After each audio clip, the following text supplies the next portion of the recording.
ही है, सबका पालने वाला अल्लाह ही है, सबका गॉड खुदा वही एक है, चाहे वो आप नाम बदल करके जो करें।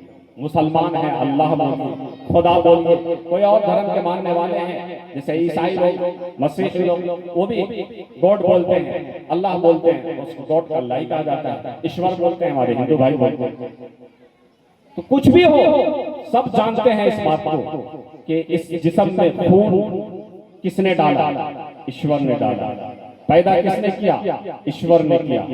हम अपने हिसाब से अपने घरों में आए, उस धर्म को हम फॉलो करने लगे, लेकिन हम धार्मिक किसी भी मजहब का, चाहे वो हिंदुइज्म हो, ईसाईइज्म हो, यहूदीइज्म हो, किसी भी मजहब का अच्छा फॉलोवर उसी वक्त माने जाएंगे जबकि हम में तहजीब हो, सलीका हो, मोरालिटी हो, हम जानते हो कि अखलाक क्या है, हम जानते हो कि बड़े क्या हैं, हम जानते हो कि छोटे क्या हैं, हम जानते हो कि हमारी नस्ल कैसे अच्छी होगी। इस चीज को अपनाने की जरूरत है, क्योंकि यहाँ पर मुझे बताया गया कि मैट्रिक इंटर की तालिबा भी पढ़ती हैं। बहुत अच्छी बात है, बहुत सराहने की चीज है, और हम इस ताल्लुक से आपको कुछ बहुत मुफीद इंशाअल्लाह वो बातें हम आपके सामने रखना चाहेंगे कि शिक्षा और एजुकेशन किसी की नहीं है, जो उसको हासिल करेगा उसे की, जो भी पढ़ना चाहेगा वो उसको हासिल। बहुत सारी चीजें कसबी होती हैं और बहुत सारी चीजें खानदानी मिलती हैं। मिसाल के तौर पर हमारे बाप दादा को जमीन है तो हमको जमीन विरासत में मिल जाती है, लेकिन ये एजुकेशन अगर मेरा बाप पढ़ा हुआ है तो ये नहीं होगा कि हम भी पढ़ें। ऐसा नहीं होता है कि हमारे खानदान में बहुत सारे डॉक्टर हैं तो हम भी डॉक्टर बन जाएंगे, बल्कि कुछ चीजें ऐसी होती है जिंदगी में जिसे लिया जाता है, हासिल किया जाता है, गेन किया जाता है, उसको उस पर मेहनत की जाती है, तब वो हासिल होती है। उसी में से एक चीज शिक्षा है, उसी में से एक चीज तालीम है। हो सकता है कि अकल और होशियारी आपको खानदानी मिल जाए, हो सकता है कि सोचने की समझने की सलाहियत आपको खानदानी मिल जाए, लेकिन जो चीज आपको माशरे में और समाज में एक इज्जत की निगाह से देखी जाने वाली चीज जो आपको बना सकती है वो तालीम है, और वो कसबी वो हासिल किया जाता है। तो इसके लिए मेहनत जरूरी है। कुछ भी कहिए, मेरे बड़े थे वो कहा करते थे गार्जियन थोड़े बच्चे थोड़े पढ़ते हैं, गार्जियन पढ़ते हैं। बिल्कुल सही है, परफेक्ट। बच्चे नहीं पढ़ते, बच्चे जब तक छोटे होते हैं बच्चे नहीं पढ़ते हैं। बच्चे पढ़ते हैं जब उनको शऊर हो जाता है, जब उनको अकल आ जाता है, जब उनको लगने लगता है कि मेरे पढ़ने का कोई फायदा है, वो उस वक्त पढ़ते हैं। बाकी जब बच्चे 12 साल की उम्र से नीचे होते हैं उस वक्त बच्चे नहीं पढ़ते हैं, उस वक्त गार्जियन पढ़ते हैं। गार्जियन को कंसस रहना बहुत ही जरूरी है। अगर आप कंसस नहीं है, ऑक्सफोर्ड यूनिवर्सिटी में भेज दीजिए, कहीं जाकर के भेज दीजिए। अगर आप नहीं चाहते हैं कि हमारे बच्चे पढ़े तो नहीं पढ़ पाएंगे। बहुत मतलब ऑक्सफोर्ड कहने से मतलब मेरा ये नहीं है कि ऑक्सफोर्ड में बच्चा चला जाएगा। कहने का मतलब ये है कि अच्छे से अच्छे इंस्टीट्यूशन में, अच्छे से अच्छे कोचिंग सेंटर में, अच्छे से अच्छे स्कूल में आप अपने बच्चों का एडमिशन करा दीजिए। लेकिन जब तक आप उसकी निगरानी नहीं करेंगे, जब तक आप उस पर मेहनत नहीं करेंगे, जब तक आप उसको खुद से नहीं चाहेंगे, आप अगर नहीं पढ़ना चाहते हैं तो आप किसी टीचर को बहाल कीजिए और उस पर निगरानी रखिए। जब तक आप नहीं करेंगे बच्चे नहीं पढ़ते। बच्चे जब पढ़ने के लायक होते हैं तो उनकी अक्ल खुल जाती है, अगर वो समझदार है, अगर वो दुनिया की चीजों से, मोबाइल आजकल नासूर है, कैंसर है मोबाइल। बच्चों की तालीम के लिए मोबाइल कैंसर हो चुका है।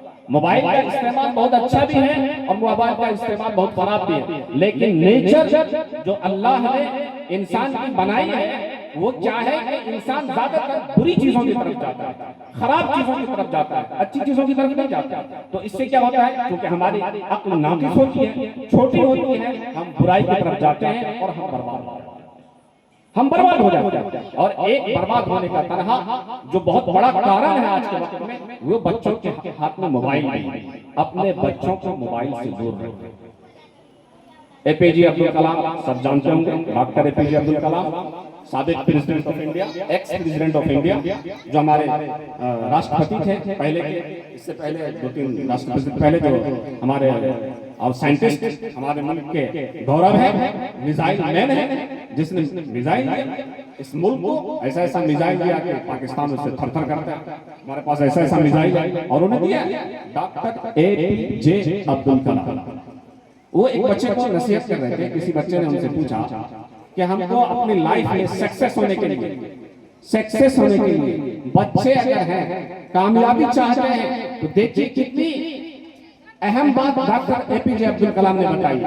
पढ़ाई ऐसे नहीं हो जाती है कि गए और स्कूल और पढ़ लिया, आगे हो गए। हाँ ठीक है, आप थोड़ी सी मेहनत से मैट्रिक इंटर कर ले सकते हैं, लेकिन अगर आप कुछ बनना चाहते हैं, अगर आप कुछ मुल्क को देना चाहते हैं, अगर आप चाहते हैं कि आपका नाम हिस्ट्री बुक में भी आए, मेहनत करनी होगी। APJ अब्दुल कलाम ने उनको क्या बताया? 4 चीजें बताई। क्या क्या आप हमको गाइड कर दीजिए कि हम अपनी जिंदगी में उसको अपना के रखें और हम कामयाब हो जाएं। 4 चीजें बताई। फर्स्ट में बताया ग्रेट एम, मकसद तुम्हारा, गोल तुम्हारा, हदफ तुम्हारा बड़ा बुलंद हो, वो सामने हो कि हमको करना क्या।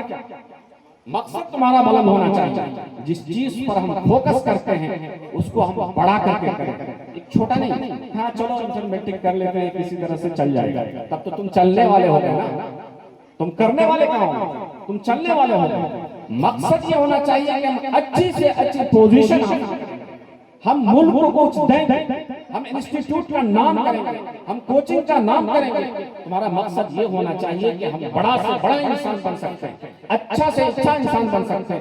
फिर सबसे पहले मकसद सेट होना चाहिए, ग्रेट एम, आपका मकसद बड़ा होना चाहिए। और कंटिन्यूअसली एक्यूरेट नॉलेज, लगातार मेहनत करनी है। ये नहीं कि इम्तिहान का जमाना आया, रात दिन पढ़ लिए, किताब गायब, पास हो गया, फर्स्ट भी आ गया, माशाल्लाह फर्स्ट भी आ गया, लेकिन क्या सलाहियत आ गई, क्या एबिलिटी आ गई, क्या स्टेबिलिटी आ गई?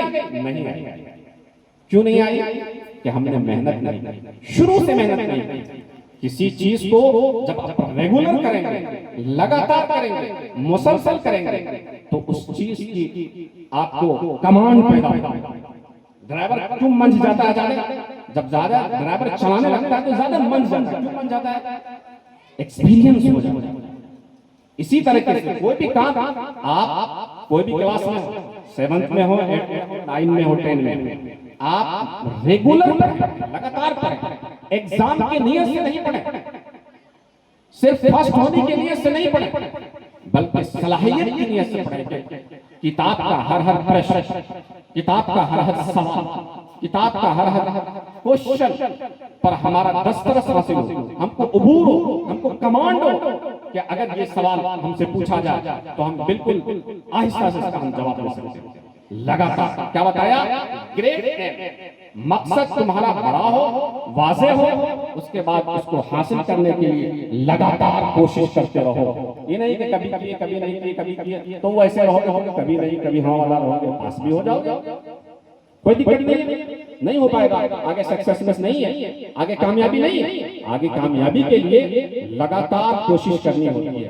और I will do hard work, उन्होंने कहा कि I will do hard work, continuously, लगातार आपको क्या करना है? एक्यूरिंग नॉलेज, इल्म हासिल करना है लगातार, और उसके लिए हार्ड वर्क करना। I will do hard work, मुझे हार्ड मेहनत करनी है। और चौथी बात उन्होंने जो कही थी कि तालीम हासिल करने के दरमियान बहुत सारे मसाइल हैं।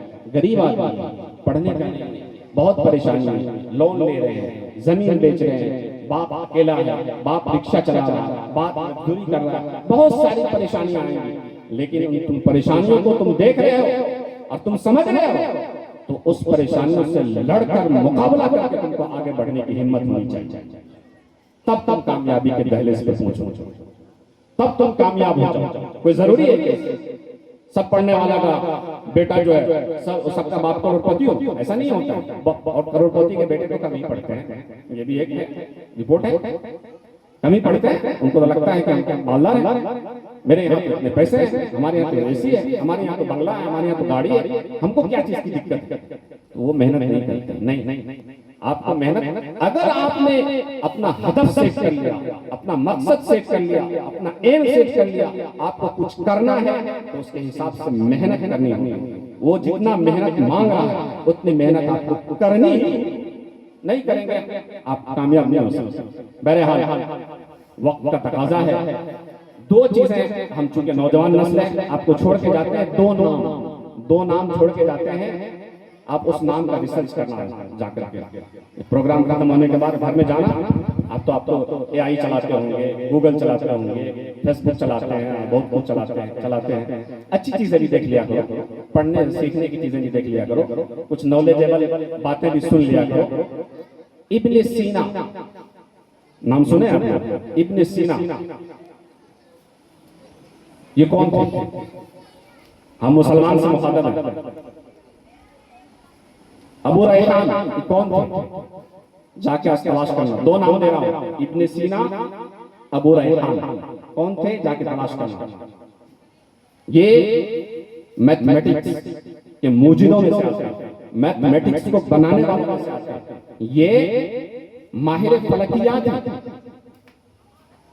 और माहिर अर्जियात भी हैं। जमीन के अंदर कैसे निजाम है, सूरज का कैसे निजाम चलता है, ये गालिबन 930 के लगभग में दोनों हजरत एक ही जमाने के, इब्न सीना भी और अबू रैहान भी, ये दोनों हजरत एक ही जमाने के। पढ़ना मुसलमान हो, ये कौन है? हम तो आज तालीम के नाम पे बहुत बढ़ चुके हैं। ये दुनियावी तालीम है, ये दीनी तालीम है, ये मदरसे की तालीम है, ये स्कूल की तालीम है। वहां कुछ बटा हुआ नहीं था। वो लोग एक ही किताब है, अल कानून फिल हिक्म, अल कानून फिल तिब, और एक ही किताब है तारीखुल हिंद। उनको भी पढ़ो। बड़े पढ़े लिखे लोग गुजरे हैं, इनको जानो। इब्न सीना कौन है, अबू रैहान कौन है, इनको समझो, जाके पढ़ो ये क्या थे। एक वक्त में एक डॉक्टर भी थे, एक वक्त में एक साइंटिस्ट भी थे। कैसे बन गए? हमारी तरह अगर मेहनत हम बहुत ज्यादा अगर हम मेहनत करने वाले नहीं होंगे तो हम सक्सेस और कामयाबी का ख्वाब ही देखते रह जाएंगे। हम इस स्टेज से, इस ब्रिलियंट कोचिंग के स्टेज से आपको एक पैगाम देना चाहते हैं कि आप जिस चीज को आपने सेट किया अपने दिमाग में, उसके लिए कड़ी से कड़ी मेहनत कीजिए, तभी जाके सफलता मिलेगी, कामयाबी मिलेगी। वक्त चूंकि कम है और लोग हमारे बहुत सारे लोग मेहमान हमारे बड़े बड़े मुअज़्ज़ज़ उलमा इकराम भी तशरीफ फरमा हो चुके हैं, इसलिए मैं इन्हीं आखिरी बात दो चीज जरूर कर लेना। इब्न सीना को और अबू रैहान को तलाश कर लेना कि ये कौन है और ये क्या करके गए हैं और आज हम कहाँ हैं। वाक़िअ दावाना अनिल हम्दुलिल्लाह।